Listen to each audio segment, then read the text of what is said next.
History is not a timeline. It is a crime scene, and for 54 years, Ray Foster had been trying to find the weapon. To the outside world, Ray was a washed-up academic, a former linguistics professor who had lost his tenure, his reputation, and his marriage chasing ghosts in the dust of ancient Mesopotamia. They said he had lost his sanity in the translation of dead languages. They said he was obsessed with clay tablets that held nothing more than grain receipts and royal decrees. But Ray knew the truth. He knew what the academic world refused to see because it terrified them. He knew that the 5,000-year-old cuneiform tablets of Sumer were not just recording history. They were hiding it.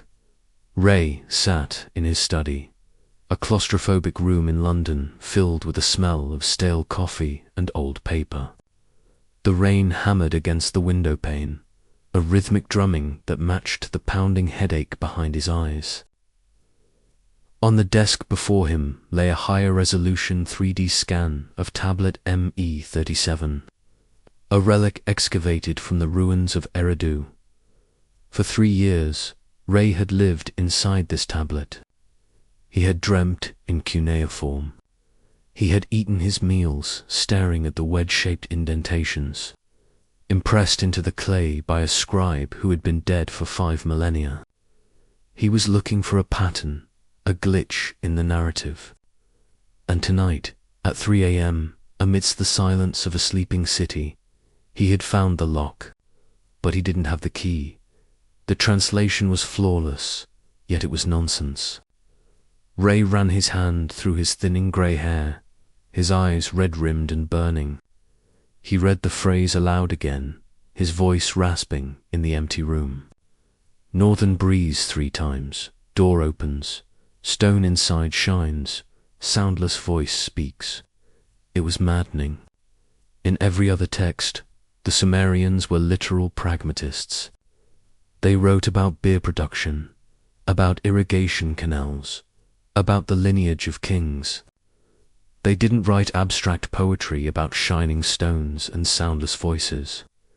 He looked at the standard academic translations. The scholars at Oxford translated Northern breeze as a reference to the seasonal winds that brought rain for the harvest. They translated door as the gate to the temple. It was insultingly superficial. It was safe. It turned a profound mystery into a weather report. Ray slammed his fist onto the desk, making the coffee cup rattle. "It's not wind," he shouted at the empty air. "It's a mechanism. It's a code." He knew, with the intuition of a man who has stared into the abyss, that this wasn't a metaphor. It was an instruction manual. But an instruction for what?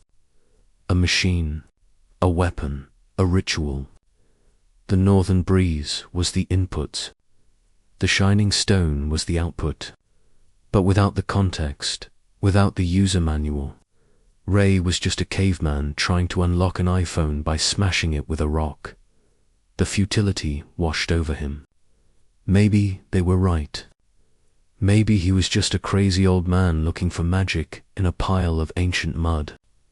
He felt the crushing weight of his wasted years. He reached for the bottle of whiskey in the drawer, ready to drown the confusion, ready to finally give up. He was going to delete the files. He was going to burn the notes, but the universe does not let its seekers fail so icily. It started with the sound. The rain outside stopped instantly, cut off as if someone had thrown a switch.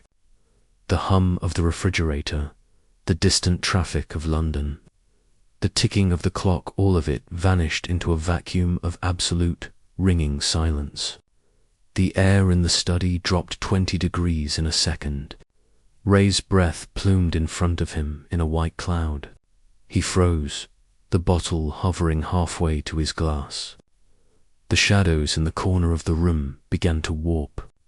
They didn't just move. They folded inward, as if the fabric of 3-dimensional space was being pinched by invisible fingers. Then came the light. It wasn't the harsh glare of electricity, nor the warm glow of fire. It was a pale, impossible blue, the color of a dying star, the color of Serenkov radiation. It didn't flood the room. It built itself. Ray watched in paralyzed terror as the light assembled itself, molecule by molecule, weaving strands of photon energy into a coherent structure. It towered over his desk, 7 feet tall, humanoid but distinctly ... not. The geometry of its face was perfect, too symmetrical for nature. Its eyes were large, dark voids that seemed to hold the depth of deep space. Ray should have screamed. His amygdala was screaming predator, but his vocal cords were paralyzed. He wasn't looking at a ghost. He was looking at a biology so advanced it appeared magical. The entity didn't speak. Its lips didn't move. Instead, Ray felt a pressure in the center of his skull, a sensation like a heavy thumb pressing against his pineal gland. And then, a voice clear, genderless, and echoing with the weight of metallic resonance bloomed inside his mind. "You are trying to open the lock with a hammer, Ray Forster." Ray gasped, dropping the bottle. It shattered, the whiskey pooling on the floor, but he didn't look down. He couldn't tear his eyes away from the being. What are you?" he stammered, his voice sounding small and pathetic. "I am the observer," the thought voice replied, bypassing Ray's auditory nerves entirely. "I am the witness. I have watched your species scratching in the dirt for millennia, forgetting who you are. I am here to correct your mistake." The being moved, or rather, it shifted location without crossing the space in between. It stood directly beside the 3D scan of tablet ME37. A long, slender finger made of blue light pointed at the cuneiform script. "You are reading this as a linguist," the observer projected. "You are analyzing the grammar, the syntax, the vocabulary. This is why you fail. These symbols are not words, Ray. They are triggers. You are looking at a shopping list and missing the fact that it is a schematic for a nuclear reactor." The revelation hit Ray with the force of a physical blow. The entity turned its gaze to him, and Ray felt exposed, as if every thought, every secret, every fear he had ever held was being scanned and catalogued. "The Sumerian texts," the observer continued, "are not myths. They are not religious poetry. They are a technical manual, a legacy left by the progenitors, the ones you call Anunnaki. They did not leave you defenseless. They left you the keys to the vehicle. But you were programmed to forget how to drive. Programmed," Ray thought, the question forming before he could speak it. "Genetic amnesia," the observer confirmed. "A safety lock placed upon your consciousness, but the lock was never meant to be permanent. It was meant to be opened when the user was ready. You, Ray Foster, have pushed against the door long enough to trigger the sensor. You have chosen integrity over comfort. You have chosen the truth over your own sanity. And so, the manual will be opened, the blue light intensified, flooding Ray's vision, drowning out the dusty room, the rain, and the failure of his life. "Prepare yourself," the voice thundered in his head. "The northern breeze is not wind. The door is not wood, and the God you are looking for is not in the sky. It is in the code you carry in your blood. This is not just a story about an old man and an alien. This is a story about you. The manual Ray Foster is about to decode exists. The techniques are real. The biology is yours. You have been told that you are a limited being, a random accident of evolution. You have been told that your junk DNA is trash. But what if that junk is simply the operating system you haven't learned to boot up? If you are ready to stop reading history and start remembering it, if you are ready to face the terrifying potential of your own existence, then listen closely. The class is in session to understand why a hyper-advanced extraterrestrial entity would choose a disgraced, alcoholic linguist in a damp London apartment as its conduit. We must first understand the man himself, and more importantly, we must understand the monumental arrogance of the world that rejected him. Ray Foster, at 54 years old, was a man who had committed the cardinal sin of academia. He had taken the subject matter seriously. 10 years ago, Ray was not a recluse. He was the golden boy of the Department of Near Eastern Studies. He had published papers that were cited in every major journal. He had a wife, a tenure-track position, and a future that looked as solid as the limestone reliefs in the British Museum. But Ray possessed a dangerous flaw, a glitch in his psychological makeup that made him unsuitable for the ivory tower. He possessed an imagination, while his colleagues were content to translate ancient texts as dry, bureaucratic records lists of grain shipments, receipts for goats, and poetic odes to imaginary gods. Ray saw patterns that made the hair on his arms stand up. He realized that the translation of Sumerian cuneiform had stalled in the Victorian era. The definitions of words like Dinger God or Gidgel Chariot were established by men in the 1800s who rode horses and lit their homes with gas lamps. These men translated the texts through the lens of their own primitive technology. When they saw a description of a flying throne that spits fire, they translated it as mythological dragon. When Ray saw it, he saw propulsion physics. This divergence destroyed his life. He spent 3 years completely immersed in cuneiform, as he put it in his final, ridiculed manifesto. He didn't just read the language, he inhabited it. He stopped seeing his friends. His wife left him during the 2nd year, citing his descent into madness. She couldn't understand why a grown man would spend 18 hours a day staring at photos of clay tablets, muttering about biocircuitry. To the world, Ray Foster had lost his sanity. But in reality, he was the only one waking up, the crux of his obsession, and his torment was Tablet Me-37. This was the artifact that broke him. In the standard academic catalogue, Me-37 was labeled Ritual Hymn to Enki. The official translation described a priest entering a temple, offering a stone to a statue, and praying for wisdom. It was boring. It was safe. And Ray knew it was wrong. Ray's conflict was with the word me, pronounced may. Mainstream Assyriologists translated me as divine decrees or social ordinances. They viewed the MEs as abstract concepts, like the me of kingship or the me of justice. But Ray noticed a structural anomaly. In the texts, the me's were physical objects. The gods wore them. They stole them from each other. They loaded them onto ships. You cannot load an abstract concept like justice onto a boat. You cannot wear kingship like a helmet.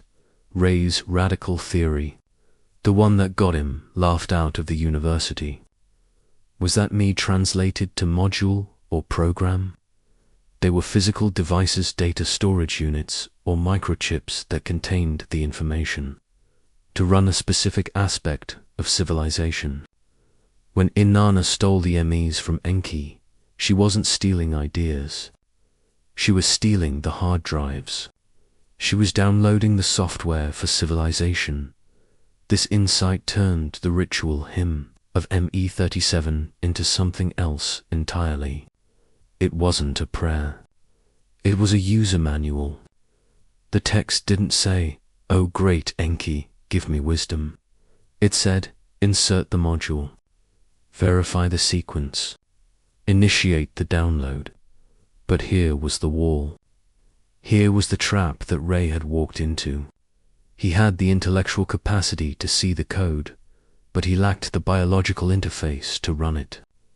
He was like a hacker who had found the source code for the universe, but was trying to run it on a calculator. He sat there, night after night, wrestling with the phrase, "Northern breeze," 3 times. His intellect, trained in the rigid logic of the West, demanded a literal answer. Was it a specific wind direction? Was it a meteorological event? He consulted weather patterns of ancient Iraq. He studied the architectural orientation of ziggurat. He was looking for the answer outside, in the physical world. He treated the text as an external description of reality. He wrote in his journal, dated 2 days before the encounter, "I am trying to translate a feeling into a formula." The Sumerians did not distinguish between the observer and the observed.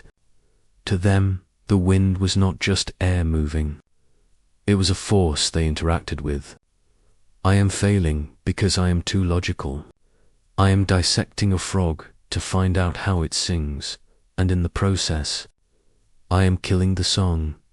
This was the philosophical impasse.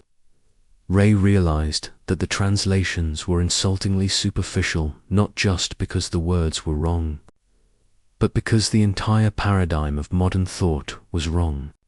We think in nouns. The Sumerians thought in verbs. We think in objects. They thought in processes. The shopping list theory of academia was a shield. It protected modern humans from the terrifying realization that their ancestors were smarter than them. If the tablets were just receipts for barley, we could feel superior to the primitive farmers. But if the tablets were schematics for genetic engineering and consciousness expansion, then we are the ones in the Dark Ages. We are the primitives playing with smartphones we don't understand. Ray reached a psychological breaking point. The isolation was eating him alive. He had no one to talk to. If he told a colleague that northern breeze felt like a breathing technique, they would recommend a psychiatrist.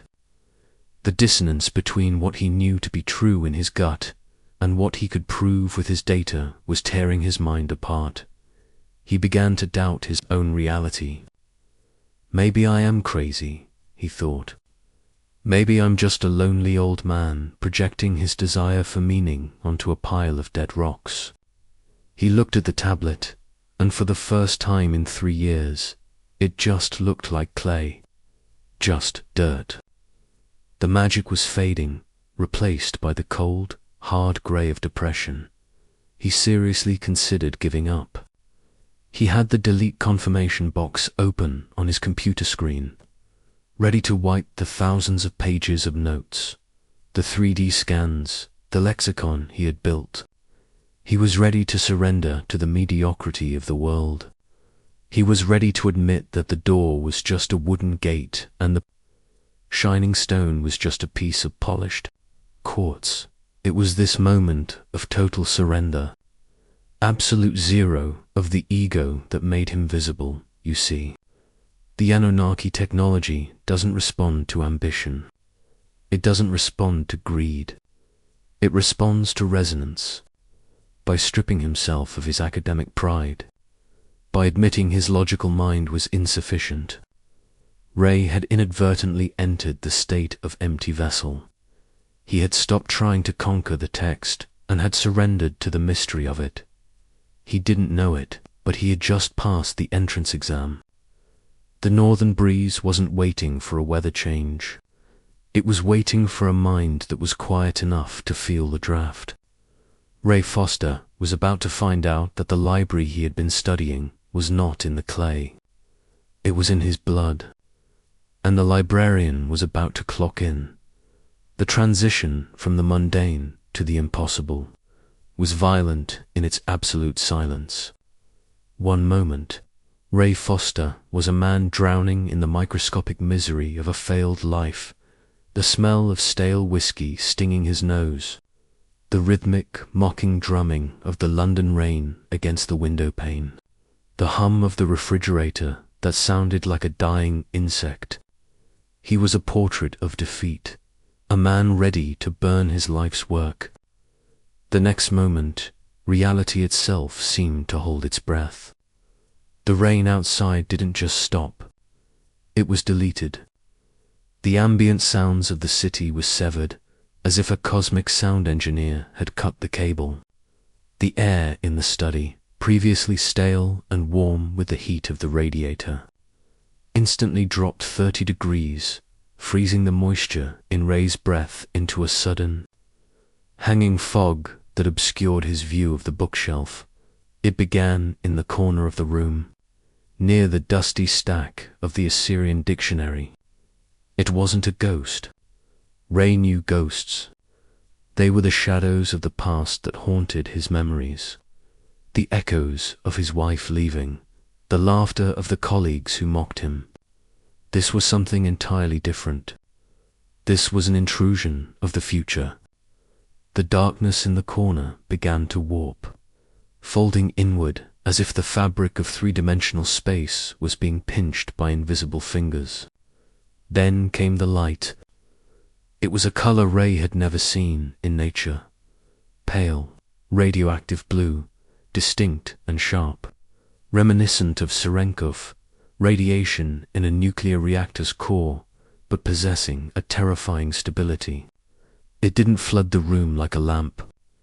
It contained itself, behaving more like a fluid intelligence than a wave.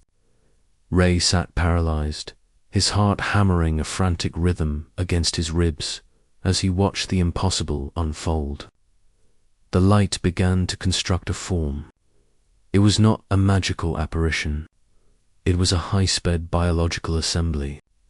He watched, horrified and mesmerized, as a lattice of pure energy knitted itself into a skeletal structure. He saw the formation of a nervous system, glowing like fiber-optic cables, weaving itself around the bones with a complexity that made human biology look like a child's drawing. Muscles, translucent and shimmering, wrapped around the frame with anatomical precision.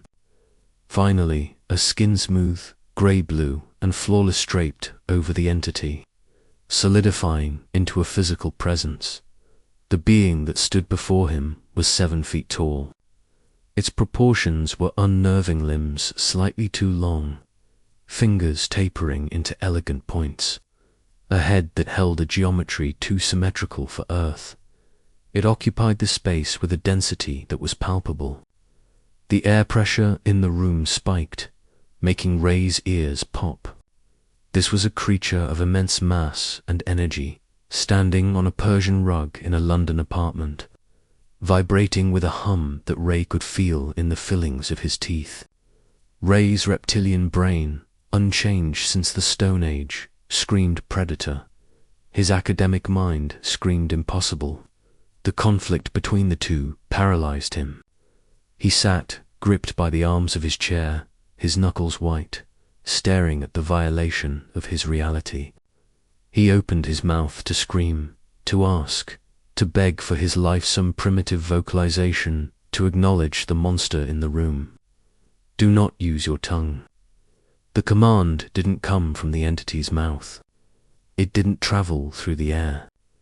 It exploded directly inside the center of Ray's skull, bypassing the auditory nerves entirely.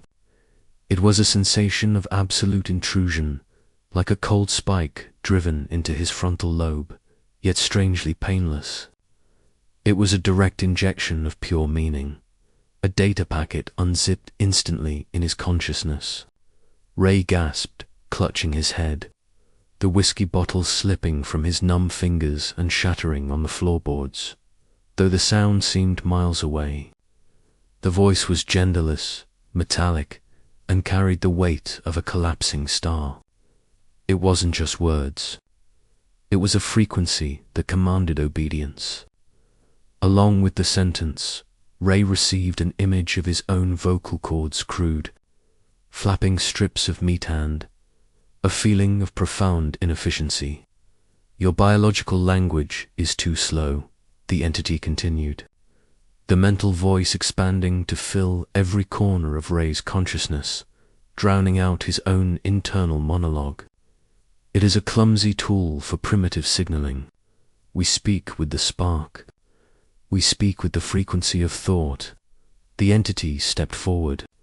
It moved without the bobbing motion of walking. It simply glided, or perhaps it merely changed its coordinates in space, appearing closer without traversing the distance. It leaned down, bringing its face into the light of the desk lamp. The eyes were the most terrifying part. They were large, almond-shaped voids of total darkness, lacking whites or irises, but they weren't empty. They were deep. Looking into them, Ray felt a sensation of vertigo, as if he were falling into a gravity well, staring into a history that predated the solar system.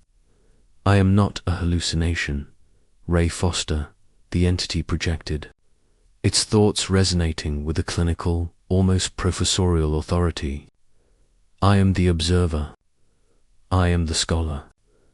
I am the witness who has stood in the shadows of your civilization for 6,000 years.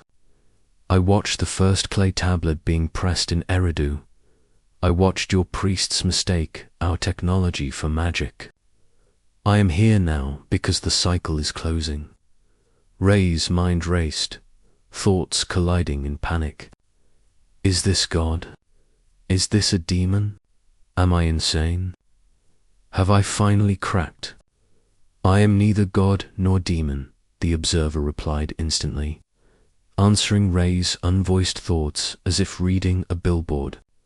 Those are labels you invented to categorize things you are too frightened to understand.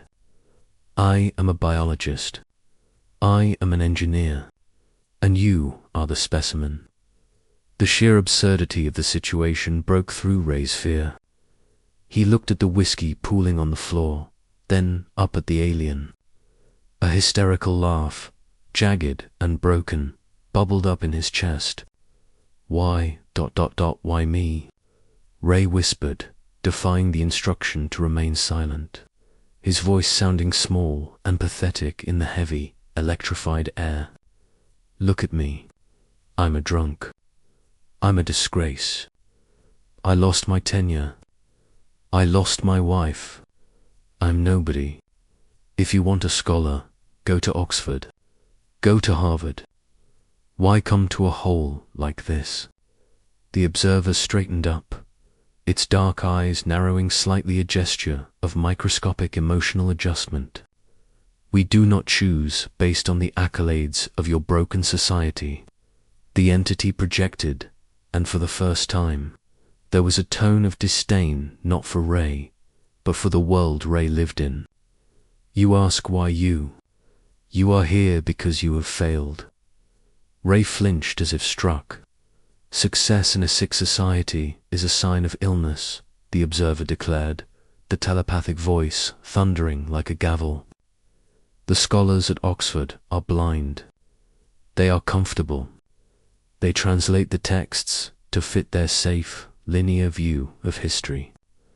They see a northern breeze and write a paper about weather patterns. They are asleep at the wheel. They look at the clay and see a receipt. You look at the clay and see a cage. The blue light of the entity flared, casting long, sharp shadows across the room, illuminating the walls covered in Ray's desperate scrawlings. But you, Ray, you are awake. For 3 years, you have vibrated with the frequency of the question. You have rejected the comfortable lies. You have looked at tablet ME37 and felt the dissonance. You knew in your gut that it was a code. You were willing to lose your reputation, your sanity, and your comfort to find the truth. We monitor resonance, not resonance. The entity pointed a long, slender finger at Ray's chest.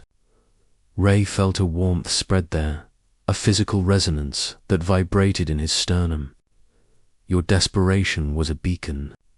Your integrity the choice to seek truth even when it destroyed your life, was the signal we were waiting for. You are closer to the truth than any human has been in 5 millennia. You are not a failure, Ray Foster. You are a candidate who has just passed the entrance exam.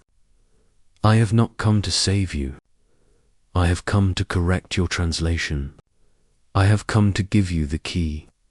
You are confused, the observer projected, sensing the chaotic swirl of questions colliding in Ray's mind like debris in a storm.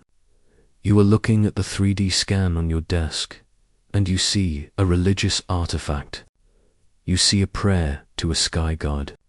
This is the first lens you must shatter. The Anunnaki did not bring religion to this planet, Ray. We brought technology.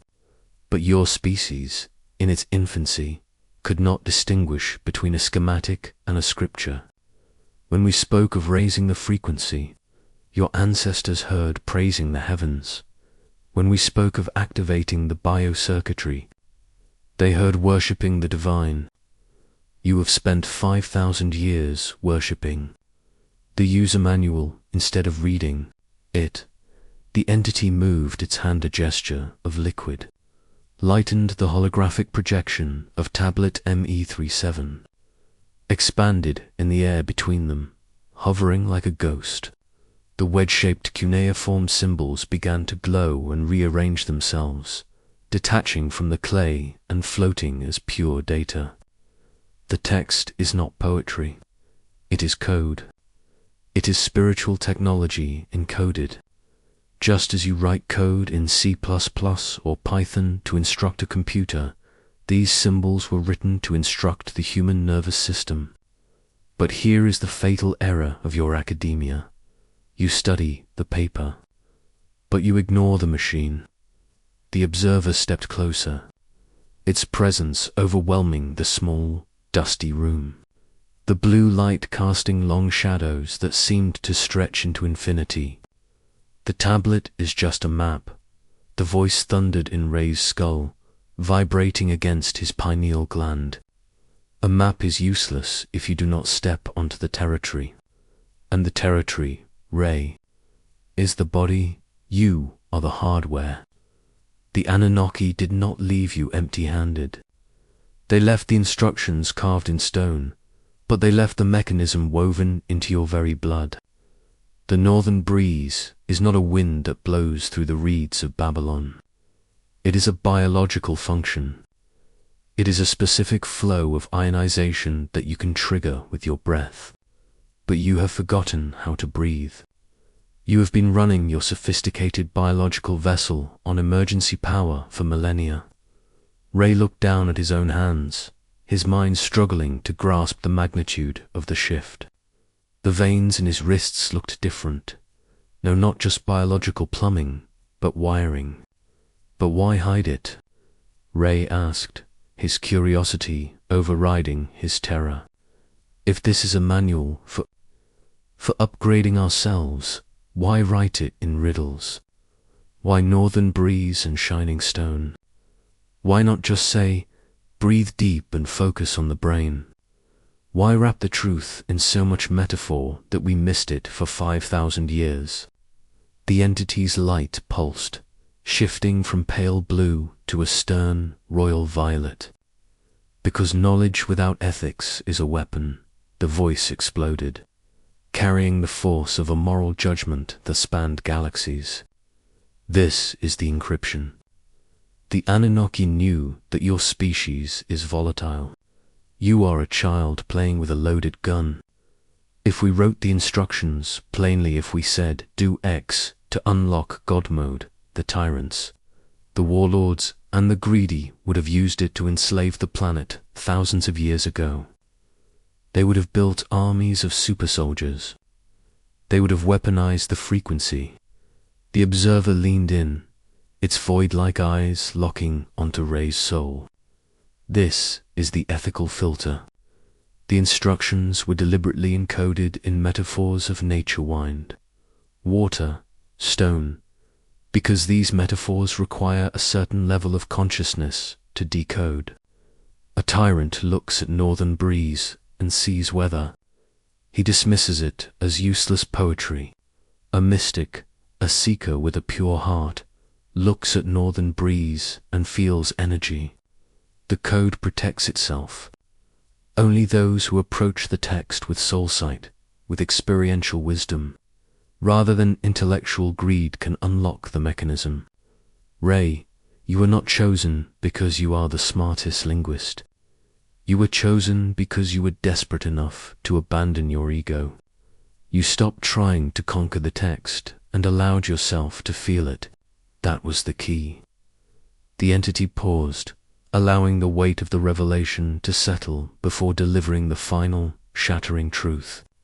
It raised a hand, and the floating cuneiform symbols dissolved, replaced by a new image, a double helix of DNA, rotating slowly in the center of the room. But this DNA was different. It was glowing. You are a hybrid. The entity dropped the bombshell, the thought arriving with clinical detachment. Do you truly believe evolution alone created you? Do you think a monkey suddenly decided to build a ziggurat, calculate the precession of the equinoxes, and write laws of justice? Impossible. Evolution is slow. Your leap was instantaneous. The observer pointed to the rotating helix. Look closely. One strand is dull, earthy, robust. That is the DNA of the terrestrial primates, the vehicle. It gives you survival instincts, hunger, aggression, the ability to exist in this dense physical reality. But the other strand, the entity pointed to the second strand, which pulsed with a luminous, crystalline, electric light. This is the DNA of the star visitor. This is the Anunnaki gene. It gives you the capacity to create, to dream, to access the quantum field, to heal instantly, to communicate without words. Ray stared at the projection, his breath catching in his throat. He saw the dark patches on the luminous strand sections that looked dormant, grayed out. Your scientists call this junk DNA, the observer said, with a tone of mockery. They say 97% of your genome is useless trash. The arrogance of your species is blinding. Nature does not carry trash for millions of years. That is not junk, Ray. That is the library of the gods. It is the offline software. It is the God module that has been put into sleep mode. It is locked because you forgot the password. The blue light faded slightly, returning the room to a dim, intimate glow. Tablet ME37 is the password, the observer whispered in Ray's mind. And you, Ray Foster, the failure, the drunk, the outcast, you are about to type it in. We are not here to save you. We are here to reboot you. The lesson begins now, the observer stated, the blue light of its form settling into a steady, rhythmic pulse that seemed to match the beating of Ray's own heart. But to understand the mechanism, you must first understand the classroom. Close your eyes, Ray. Do not imagine. Remember. Ray hesitated, then closed his eyes. Instantly, the smell of damp London rain vanished, replaced by the scent of dry heat, baked mud, and burning cedar oil. He wasn't in his study anymore. The observer projected a memory directly into his neural cortex. Ray saw a cool stone chamber, dimly lit by oil lamps. He saw men in linen robes, Sumerian priests, sitting in a circle on red mats. But they were not chanting. They were breathing. They were sweating. Their eyes were rolled back, their bodies vibrating with an intensity that looked like a seizure but felt like ecstasy. Standing among them were tall, luminous figures, the Anunnaki instructors, moving through the room, adjusting a spine here, touching a forehead there. I was there, the observer's voice narrated over the vision. These men were not praying to us. They were training. We were teaching them how to manually override their autonomic nervous systems. We were teaching them how to pull energy from the vacuum of space and run it through their biology. But they were simple men. They did not have words for ionization or electromagnetism, so we gave them metaphors. We gave them poetry that their minds could grasp, knowing that if they followed the poem, the biology would follow the physics. Now, Ray, open your eyes. Read the first line of the algorithm. Ray opened his eyes, the afterimage of the ancient temple fading.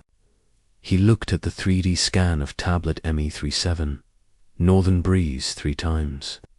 Ray read aloud, his voice steadying. Door opens. Stop, the observer commanded. Decode it. What is the Northern Breeze? It's the wind from the mountains, Ray answered, reciting the standard Oxford translation. The cold wind that brings the winter rains. Incorrect, the entity snapped. Think biologically. In the geography of the human body, what is the north? Ray frowned, thinking. The head, the brain, precisely. And what is a breeze? It is the movement of air. It is the intake of the atmosphere. The text is not talking about the weather, Ray. It is talking about the breath, but not just any breath.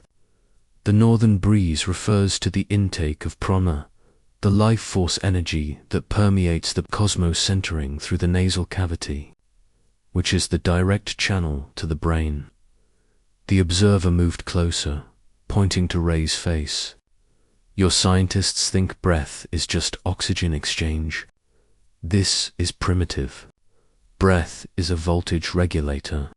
When you breathe through the nose, you are pulling air over the turbine it structures designed to ionize the air before it enters your lungs. You are literally charging the air electrically. Now, look at the instruction. 3 times, a ritual repetition. Ray guessed. A mechanical pump, the observer corrected. The Anunnaki designed a specific breathing cadence to hyperoxygenate the blood and force the dormant neural pathways to fire. It is not a superstition. It is a primer for the engine. Do it with me. The entity demonstrated, not with lungs, but with sound a sharp, rhythmic intake. The technique is this. 3 sharp, short inhales through the nose, stacking the air in the lungs, followed by 1 long, controlled exhale through the mouth. In, exhale. Why 3? Ray asked, trying to mimic the rhythm.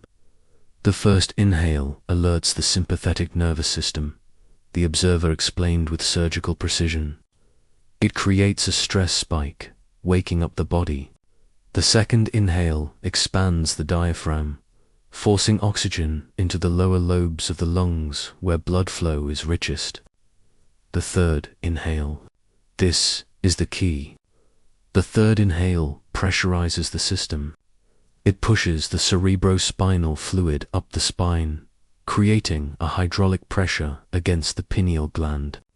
You are not just breathing, Ray. You are creating a piezoelectric charge in your spinal column. You are turning the crank of the generator. Ray tried it. Sniff, sniff, sniff. His chest felt tight, full to bursting. Then he let it out in a long, hissing sigh. Whoosh. Again, the observer commanded. Do not stop. The engine is cold. It needs momentum. Northern breeze 3 times. Ray did it again and again. After the 5th cycle, he felt it. A tingling sensation started in his fingertips and raced up his arms. His vision blurred slightly, the edges of the room swimming in a halo of light. I feel lightheaded, Ray stammered. Good, that is the carbon dioxide purging. That is the oxygen flooding the brain. You are changing the pH of your blood. You are making your body alkaline, a state in which the high-frequency signal can be received. Now, the energy is generated. But energy must go somewhere. If you generate electricity without a battery, it dissipates into the air. It is wasted. Read the next line. Door opens, Ray whispered, his head swimming with the oxygen rush. The door, the observer repeated. For centuries, your archaeologists have dug in the desert looking for this door. They thought it was a portal to the underworld. They thought it was the gate to Anu's palace. They were digging in the dirt when they should have been digging in their own anatomy. The entity pointed a long, glowing finger at Ray's stomach, specifically a spot about 2 inches below his navel. This is the door. In your Eastern traditions, later, cultures who retained fragments of our teachings called it the Dancian or the Hera. It is the center of gravity for your physical vessel. But biologically, it is much more. It is the body's capacitor. Ray looked down at his gut. My stomach. The enteric nervous system, the observer clarified. Your second brain. There are more neurons in your gut than in the spinal cord of a cat. It is a massive processing center, but for most humans it is dormant, used only for digesting food. The text says door opens because you must consciously direct the energy. You just generated with the breath down into this center. You must visualize a seal breaking. You must feel the heat pooling there. Why? Ray asked, his hand instinctively covering his navel. Because the shining stone, the pineal gland in your brain, cannot handle the raw voltage of the universe directly. The entity explained, its voice conveying the danger of the process. If you channel cosmic energy straight to the head without grounding it in the body, you will fry the circuits. You call this psychosis. We call it a blown fuse. The door below the navel is the stabilizer. It acts as a battery. You use the northern breeze breath to pull the energy in, and then you push it down to the door to store it. You build the charge. You fill the reservoir. Only when the reservoir is full can the water rise to the temple. So, Ray realized, the logic clicking into place like a master key. The door opening isn't a physical door swinging wide. It's the sensation of the battery turning on. Correct, the observer affirmed. It is the sensation of heat. When the door opens, you will not hear a hinge creak. You will feel a fire in your belly, a literal physical heat generated by the concentration of bioelectricity. This is the sign that the system is online. This is the sign that you are no longer a primate surviving. You are a creator awakening. The entity stepped back, watching Ray with intense expectation. You have the instruction. You have the code. Northern breeze 3 times. Door opens. Do not just understand it, Ray, perform it. The manual is useless until you run the program. Ray sat up straighter in his chair. The skepticism that had armored his heart for decades was cracking, falling away like dried mud. This wasn't magic. It was mechanics. It was a biological sequence. Intake, pressurize, store. He placed his hands over his lower abdomen. He prepared his lungs.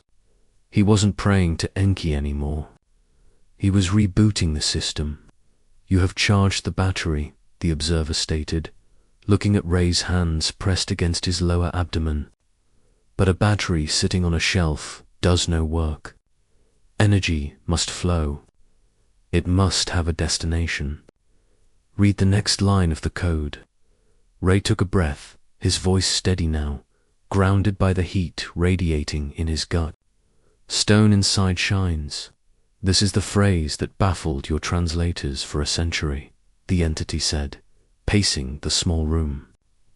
They thought it referred to a gemstone hidden in a statue, or perhaps a jewel buried in a tomb.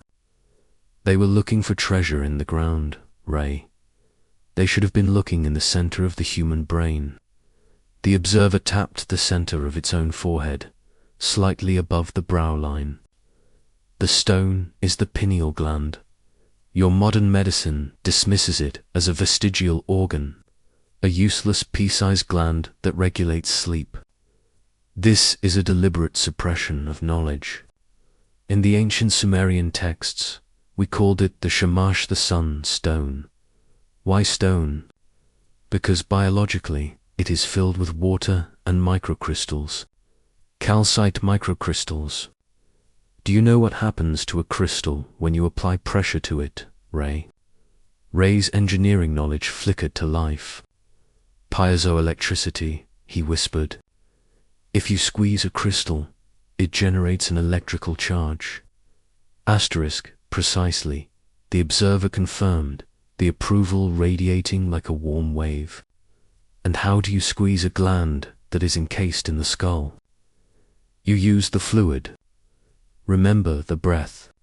Northern breeze 3 times. That rhythmic breathing pumps cerebrospinal fluid up the spine. When you hold the breath, when you lock the door, that fluid hits the roof of the ventricles. It exerts physical pressure on the pineal gland. It squeezes the crystals. And when those crystals are squeezed, they discharge. They release a massive burst of photons. They literally glow. Bioluminescence. Ray stared at the entity, his mouth slightly agape.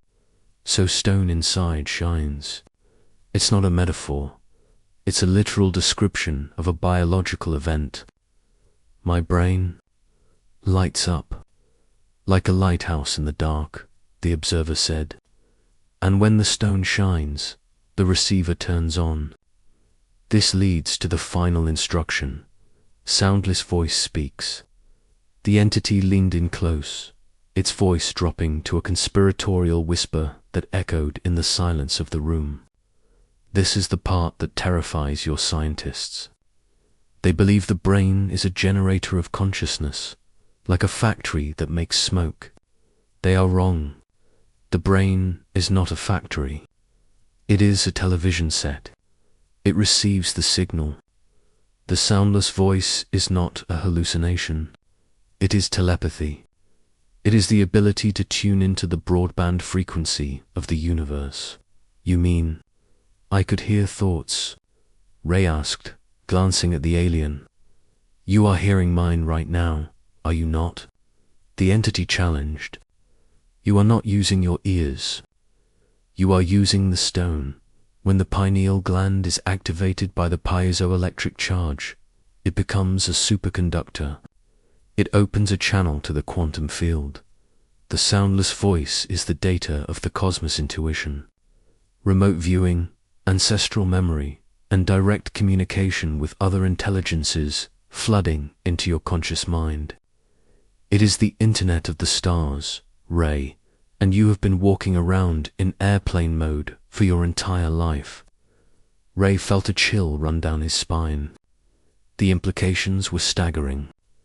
If this was true, then every prophet, every oracle, every shaman in history wasn't touched by the gods.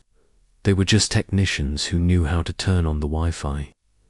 This is not magic, the observer emphasized, sensing Ray's. I must repeat this. This is real biology. Do not mystify it. Do not make it a religion. It is mechanics. Your DNA is a programmable software. When you perform this sequence breath power, door storage, stone transmission, you are running a command line that tells your DNA to wake up. You are forcing the cells to remember a pattern that has been dormant for thousands of years. We call it ancestral pattern recognition. Your body remembers how to be a god. It just needs you to remind it. The entity paused, looking at the scan of the tablet one last time. You are not the first to rediscover this manual, Ray. Throughout your history, there have been system hackers, advanced users who figured out the code without the manual. The observer projected an image of a man in dusty robes, standing by the Sea of Galilee, healing a blind man with a touch. The one you call Yeshua, the entity said softly. Jesus, he was not a magician. He was a master technician. He understood the physics of the field. When he said, "The kingdom of heaven is within you," he was not speaking poetically.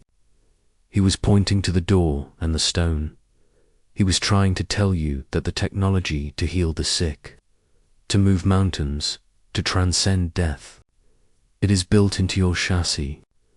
He was trying to teach you how to operate the machine, but you built a religion around the teacher and forgot the lesson. Ray felt tears pricking his eyes. The tragedy of it overwhelmed him. For 2,000 years, humanity had been worshipping the messenger while leaving the message unopened on the table. He used this consciousness technology to reorganize matter, the observer continued. He activated the stone, projected the soundless voice intention, and rewrote the reality of the sickness. You have the same hardware, Ray. You have the same potential, but you are atrophied. You are a concert pianist who has never touched a key. The blue light of the entity began to swirl, intensifying as if preparing for a climax. The manual is decoded, the observer declared, its voice resonating like a bell. The theory is finished. Now comes the laboratory. You know what the northern breeze is? You know where the door is. You know how to make the stone shine.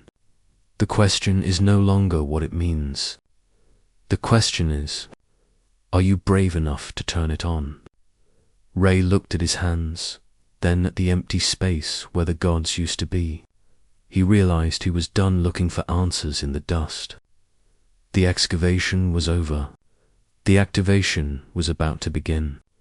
He didn't need a degree to do this. He didn't need permission.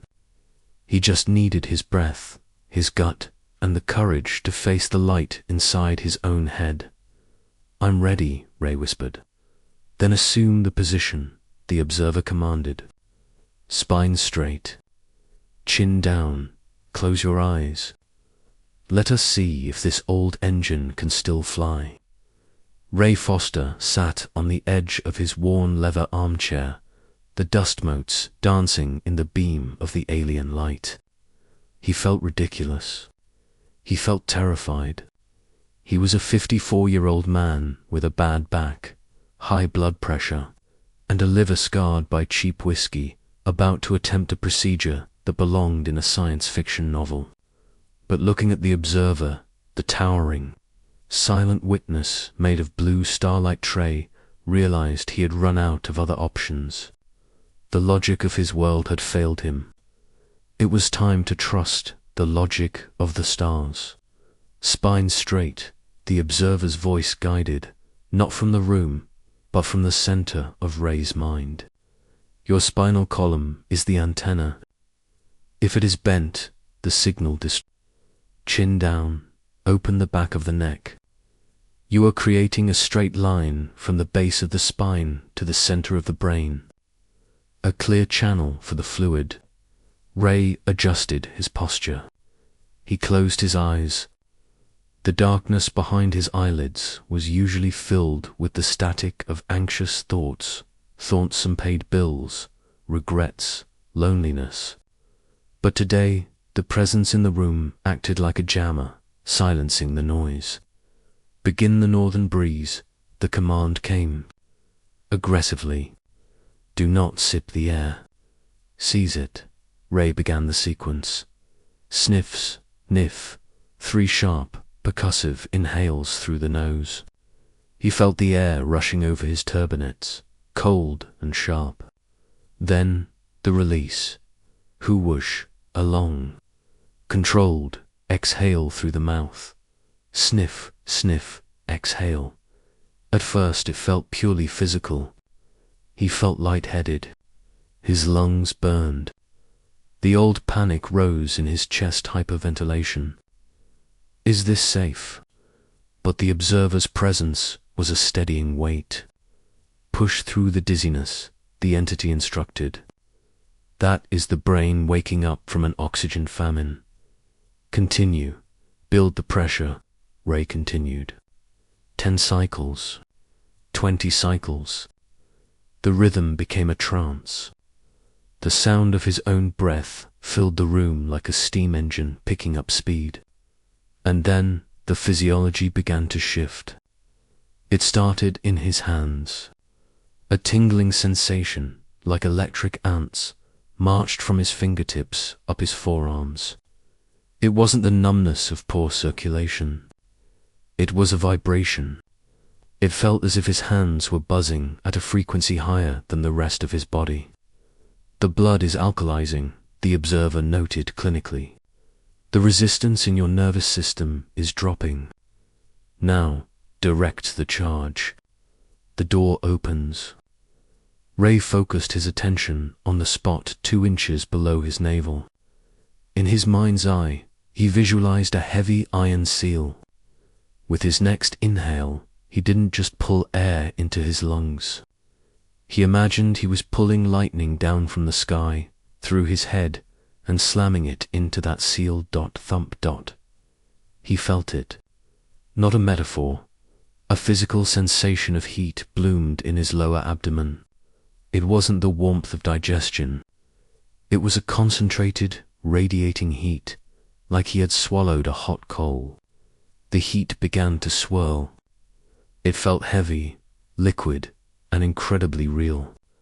The door was not a portal to another world.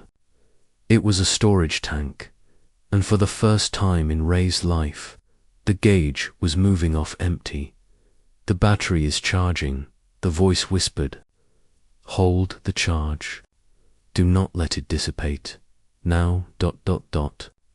Send it up. Squeeze the fluid. Make the stone shine. This was the hardest part. Ray held his breath at the top of the inhale. He contracted the muscles of his pelvic floor, the mula bandha of the yogis, though Ray didn't know the term. He squeezed his abdomen. He visualized that pool of hot liquid energy shooting up his spine. Like mercury in a thermometer, he felt a pressure building at the base of his skull. It was uncomfortable at tight, throbbing fullness. Push, the observer commanded. Do not be afraid of the pressure. The crystal requires force. Ray squeezed harder. The pressure moved up, past the neck, into the center of the head. It felt like a sinus headache, but deeper, sharper, and then pop. It was a sound that wasn't a sound. A tiny, wet click inside the center of his brain. Suddenly, the darkness behind Ray's closed eyes was no longer dark. A flash of brilliant, white-violet light exploded in his visual cortex. It was blinding, brighter than the sun, yet it didn't hurt his eyes. It was internal. Along with the light came a sound, a resonant whine, like the sound of a television set turning on, but magnified 1,000 times. The stone is shining. The observer's voice was no longer a whisper. It was triumphant. The piezoelectric circuit is complete. The receiver is online. Test the connection, Ray.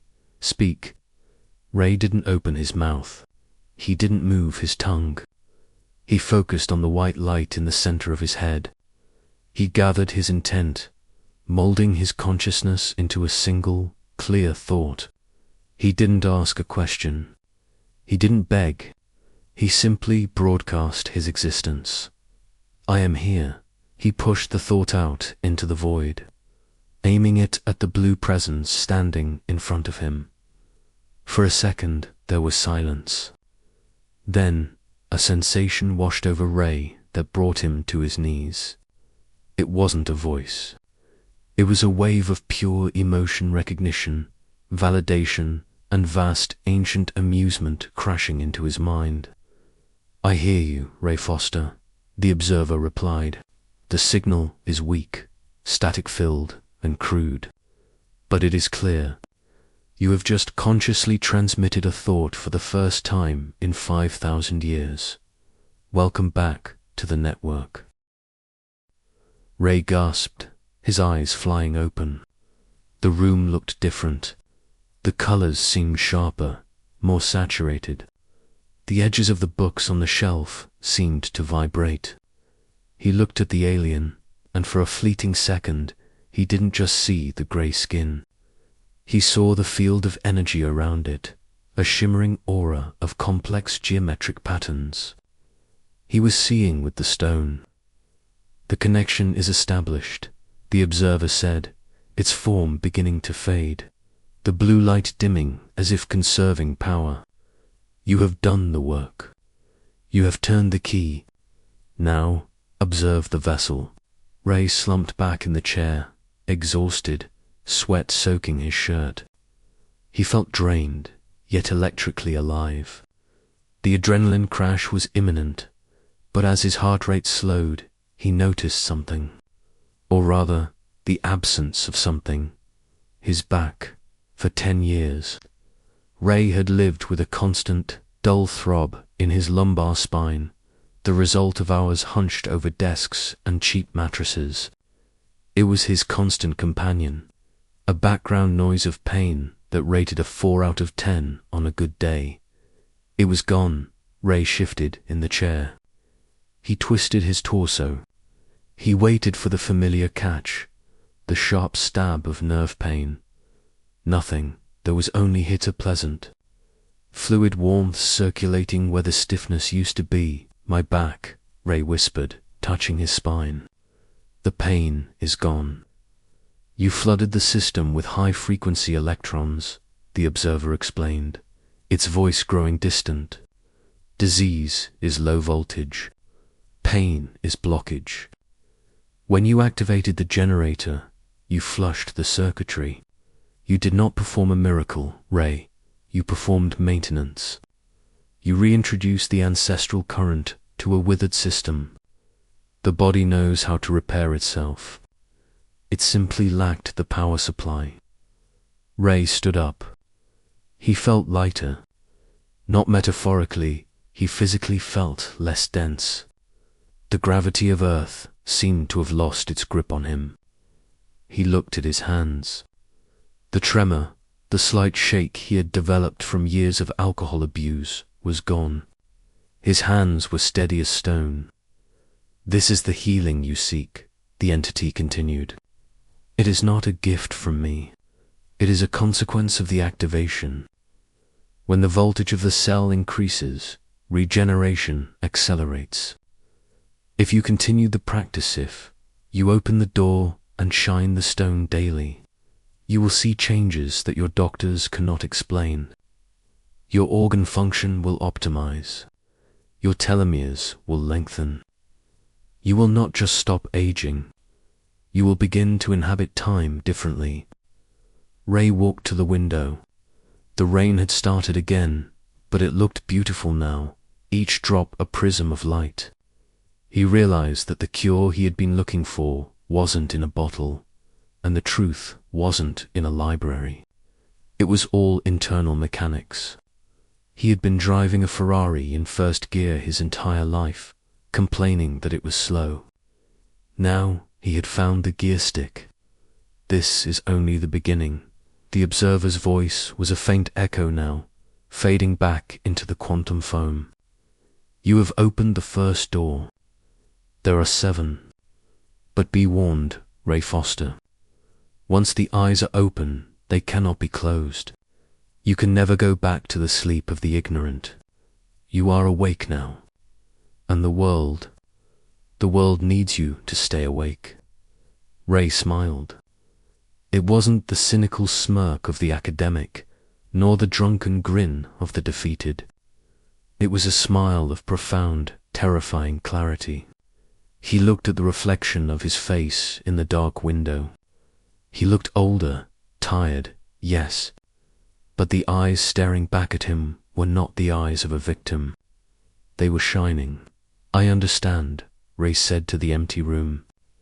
I finally understand. He wasn't just a linguist anymore. He was an operator. The manual had been decoded. The machine was running. And for the first time in human history, the pilot was back in the cockpit. The blue light of the observer finally faded, dissolving into the damp air of the London study like mist burning off in the morning sun. The entity did not say goodbye. Beings of that level do not recognize separation. It simply ceased to project its form into this density. Ray Foster was alone again, but the room felt crowded with potential. The silence was no longer empty. It was pregnant. Ray sat for a long time, listening to the rain which had returned, tapping a gentle rhythm against the glass. He looked at the 3D scan of tablet ME37 on his desk. An hour ago, it was an archaeological puzzle. Now, it was a mirror.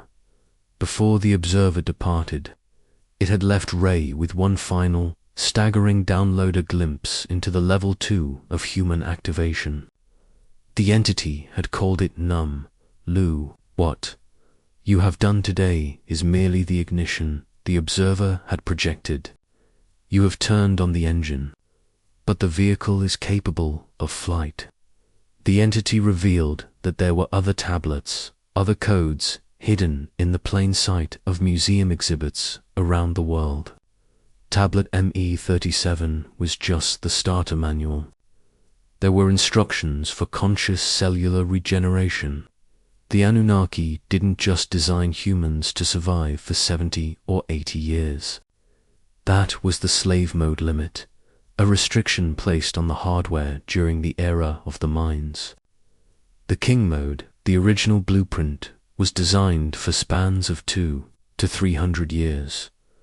Ray remembered the biblical patriarchs Methuselah living for 969 years, Noah for 950. He used to think these were translation errors or myths. Now he understood. They were simply operators who knew the Nam-Lu protocols. They knew how to direct the high-frequency charge of the shining stone into the telomeres of their DNA, manually instructing the cells to repair perfectly instead of decaying. The fountain of youth wasn't a spring in Florida. It was a frequency generated by the human mind. Ray looked at his hands, steady, warm, pain-free. He realized that if he maintained the practice, if he kept the battery charged and the stone shining, he wasn't just fixing his back. He was exiting the program of aging. But this knowledge came with a terrifying weight. What was he supposed to do with it? He imagined going to the British Museum. He imagined standing on a podium at Oxford, screaming that the gods were geneticists and that death was optional. He saw the inevitable outcome: ridicule, institutionalization, a padded cell. The world wasn't ready to hear that its history was a lie. You are not a guru. The observer's final instruction echoed in his memory, sharp and clear. Do not build a temple. Do not write a Bible. Do not seek followers. Followers are sheep, and we are looking for lions. Ray understood his mission. He was not to be a teacher in the traditional sense. He was to be a bridge. His job was to translate the technical manual from the cryptic poetry of Sumerian into the practical language of the 21st century. He would release the findings. He would publish the breathing protocols and the piezoelectric activation techniques, not as religious dogma, but as experimental hypotheses. He would act as a witness, saying, "This is what I found. This is what I did. This is what happened. Try it for yourself." The observer had spoken of a critical point. Humanity was approaching a threshold. The chaos of the modern world, the wars, the disease, the mental health crisis was not a sign of the end. It was the labor pains of a new beginning. The species was trying to wake up, but it was trapped in a nightmare of its own making.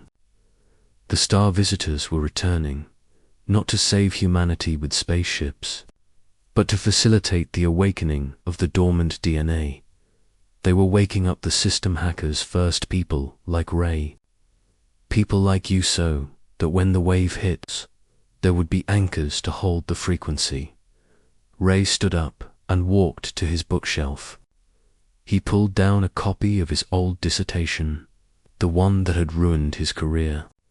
He threw it in the trash bin. Then he sat down at his computer. He opened a blank document. The cursor blinked, waiting. He didn't write Chapter 1. He wrote Protocol 1, the mechanics of the northern breeze. He realized how the knowledge would spread. It wouldn't be through mass media or government disclosure. It would spread through resonance. It would operate like a tuning fork. When Ray held the frequency of truth, when he lived it, people of a similar frequency would find him. They would stumble upon his writings at 3 a.m. They would feel the chill of recognition. They would try the breath, feel the heat in the door, and see the light of the stone. The right people find it at the right time. The observer had said, "You do not need to convince the sleeper to wake up. You only need to shake the bed of the one who is already tossing and turning." Ray smiled. He looked out at the London skyline, grey and vast. Somewhere out there, millions of people were walking around with junk DNA loaded with code, feeling empty, feeling sick, looking for answers in pills and politics. They were Ferraris, stuck in traffic, thinking they were bicycles. "I'm going to show them where the keys are," Ray whispered. He typed the first sentence. The fear was gone. The loneliness was gone. He was part of a lineage now, a brotherhood of technicians that stretched from the temples of Eridu to the quantum physicists of the future. The manual was open. The story of Ray Foster is not just a story. It is an invitation. The tablet ME37 exists. The physiology described in this video is your physiology. You have a pineal gland waiting to be squeezed. You have a door waiting to be opened. You have junk DNA waiting for the password. The observer said that knowledge without ethics is dangerous, but ignorance is fatal. You have been programmed to forget what you are. You have been told that you are small, that you are a victim of your biology, that you are just dust in the wind. But if you are still listening, if you felt a strange pressure in your head while watching this, if you felt a heat in your gut, then the activation has already begun. You are the hybrid. You are the bridge. The manual is in your hands now. The northern breeze is just a breath away. The question is not whether the technology works. The question is, are you brave enough to turn it on? Wake up, operator. Your shift is starting.